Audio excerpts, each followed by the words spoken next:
Shalom, saudara-saudara semuanya. Hari ini kita akan belajar mengenai setiap musim hidup. Yang terambil di dalam Filipi 4 ayat yang ke-12. Aku tahu apa itu kekurangan dan aku tahu apa itu kelimpahan. Dalam segala hal dan dalam segala perkara tidak ada sesuatu yang merupakan rahasia bagiku, baik dalam hal kenyang maupun dalam hal kelaparan, baik dalam hal kelimpahan maupun dalam hal kekurangan.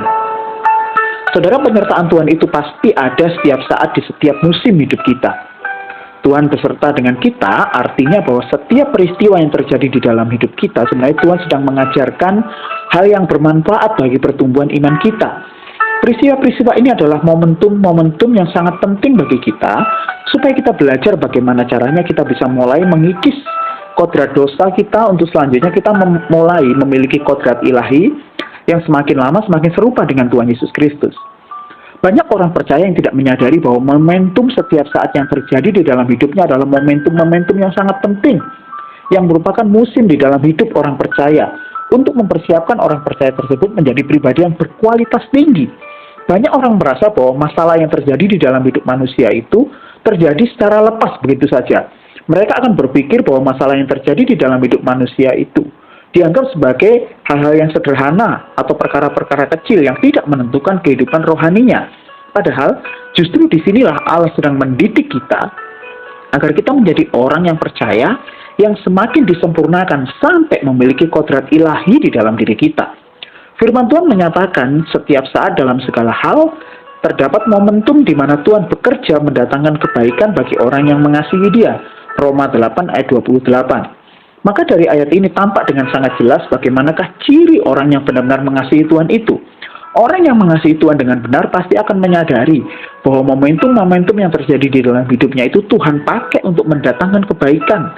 Artinya, untuk membuat dirinya semakin serupa dengan teladan Tuhan Yesus Kristus. Jadi orang seperti ini pasti akan bisa menemukan untuk dirinya sendiri bahwa Tuhan berdaulat penuh atas segala peristiwa yang terjadi di dalam kehidupannya. Supaya bisa membawa dirinya menjadi orang yang berkodrat ilahi yang seperti yang Tuhan inginkan. Sementara itu, untuk orang-orang yang tidak mengerti bagaimana mengasihi Tuhan dengan cara yang benar, dia cenderung akan menginginkan Tuhan untuk selalu membawanya kepada kondisi-kondisi kehidupan yang berlangsung nyaman, tanpa ada penyakit, bebas dari masalah dan dari segala keinginannya bisa terpenuhi. Saudara, kondisi ideal seperti ini menjadi sesuatu yang didamba-dambakan orang yang benar-benar tidak mengerti kehendak Tuhan. Bahkan sampai hal itu didoakan agar hidupnya terjamin secara baik di dunia ini dengan segala fasilitasnya. Padahal justru seseorang yang mengerti kehendak Tuhan yang benar di dalam hidupnya pasti mengetahui bahwa Tuhan tidak akan mungkin membawanya pada situasi yang kelihatan hal-hal yang seperti ideal seperti itu. Situasi yang nyaman seperti ini pasti akan menimbulkan perasaan tidak waspada dan tidak berjaga-jaga.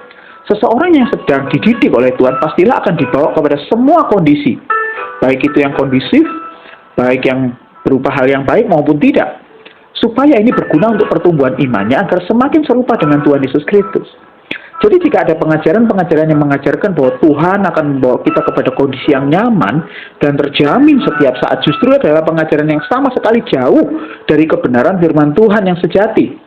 Jadi bukan kebetulan jika pada satu saat kita bertemu dengan orang-orang yang membuat kita tersinggung, atau orang yang menguji supaya perasaan marah kita bisa bangkit, atau jika ada orang yang memperlakukan kita secara tidak adil, atau orang yang terdekat dengan kita bahkan melakukan pengkhianatan, bahkan juga ada kesempatan kita untuk melakukan dosa, untuk bisa melakukan dosa.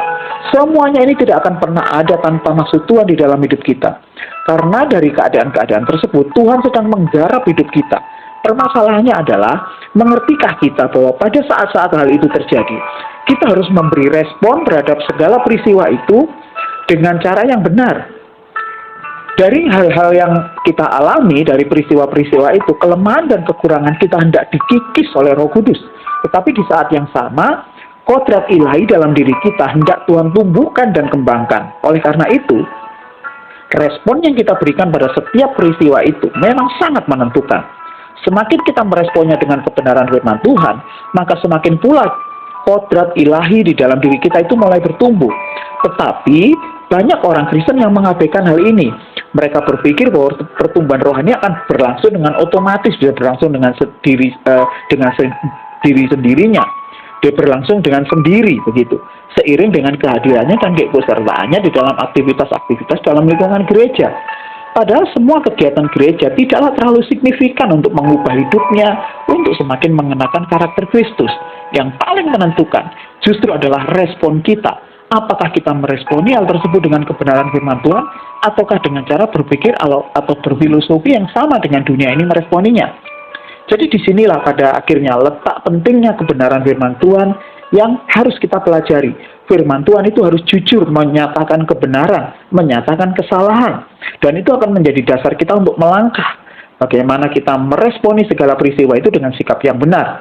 Oleh karena itu tidak berlebihan jika dikatakan bahwa firman itu adalah pelita bagi kaki kita dan terang bagi jalan kita.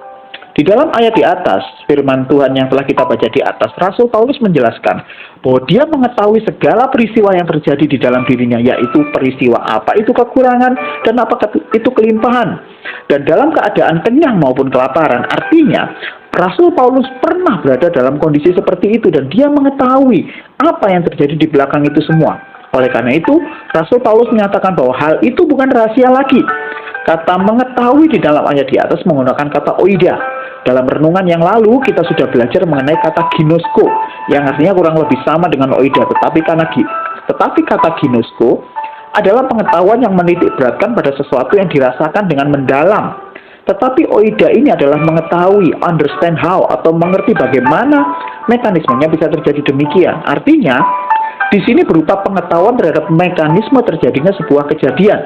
Jadi di dalam ayat ini Rasul Paulus sedang mengajarkan bahwa dia mengerti mekanismenya. Mengapa Tuhan mengizinkan segala peristiwa itu terjadi di dalam hidupnya?